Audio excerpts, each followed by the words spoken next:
Mix by Surya studio Nepal.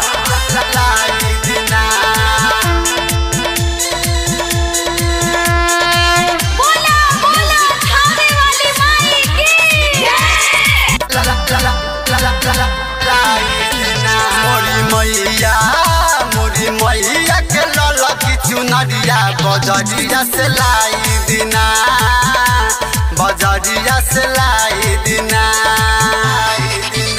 मोरी मैया जी करी है सिंगार बजरिया से लाई दिना, बजरिया से लाई दिना। हवे नवमी के पावन महीना बजरिया से लाई दिना, बजरिया से लाई दिना।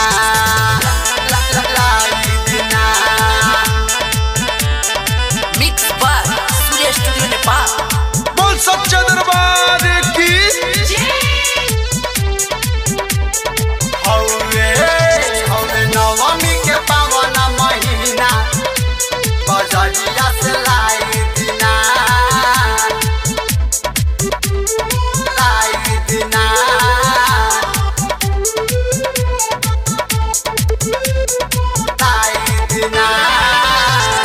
जाके बजरिया से लाई कि फल फलहारी कि मैया जी अवतारी। जाके कोहरू से लाई कि आसन लगाई कि दियरी जरा दीजी। जाके बजरिया से लाई कि फल फलहारी कि मैया जी अवतारी। जाके कोहरू से लाई कि आसन लगाई कि दियरी जरा दीजी। कलसा वही कलसा बजा मालिक खबा दी बजरिया से लाई दिना, बजरिया से लाई दिना। मोरी मैया के ललकी चुनरिया बजरिया से लाई दिना, बजरिया से लाई दिना।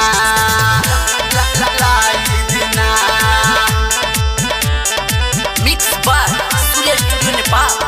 बोल सच्चा दरबार की।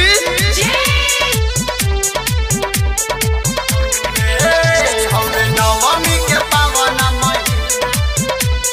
बजरिया से लाई दिना, लाई दिना।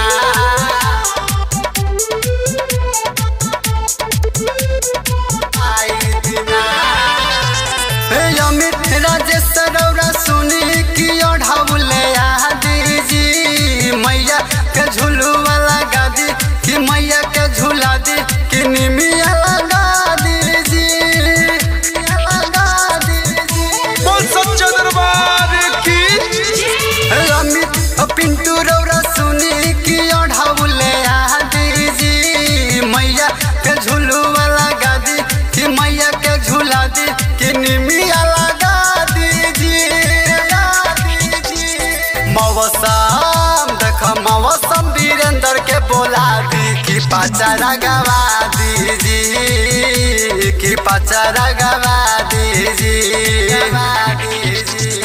हवे नवमी के पावन महीना बजरिया से लाई दिना, बजरिया से लाई दिना। Mix by Surya studio Nepal.